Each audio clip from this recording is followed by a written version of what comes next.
இவருக்கும் வணக்கம். இவள் உங்கள் தோழி. இன்றைக்கி 8வது புக்கில் இளைய தோழனுக்கு அப்படிங்கிற தலைப்பில் மேத்தா அவர்கள் எழுதிய அழகான கவிதையை பற்றி பார்ப்போம். இந்த கவிதையை படித்தா நமக்கு ரொம்ப மோட்டிவேஷனாக இருக்கும். நட, நாளை மட்டுமல்ல இன்றும் நம்முடையது தான். நட, பாதங்கள் நடக்க தயாராய் இருந்தாய். பாதைகள் மறுப்பு சொல்லப் போவதில்லை. நெய்யாய் திரியாய் நீயே மாறினால் தோல்வியும் உனக்கொரு தூண்டுகோலாகும். வெற்றி உன்னை சுற்றி வெளிச்ச விதை விதைக்கும்.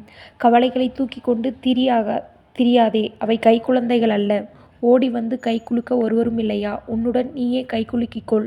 தூங்கி விழுந்தால் பூமி உனக்கு படுக்கையாகிறது. விழித்து நடந்தால் அதுவே உனக்கு பாதையாகிறது.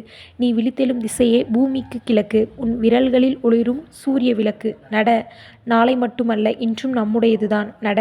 மேத்தா. இந்த கவிதையை எழுதியவர் மேத்தா. இவர் வானம்பாடி இயக்க கவிஞர்களில் குறிப்பிடத்தக்கவர். புது கவிதையை பரவலாக்கிய முன்னோடிகளுள் ஒருவராக இவரை போற்றுவர்.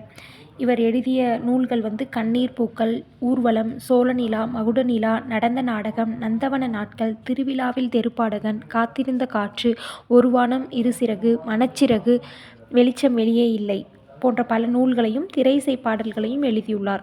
கல்லூரி பேராசிரியராக பணியாற்றி ஓய்வு பெற்றவர். இவர் எழுதிய ஆகாயத்துக்கு அடுத்த வீடு என்னும் புது கவிதை நூலுக்கு சாகித்ய அகாதமி விருது வழங்கப்பட்டுள்ளது. இப்போ நம்ம பார்த்த கவிதை மேத்தா கவிதைகள் என்னும் நூலில் இருந்து எடுக்கப்பட்ட கவிதை.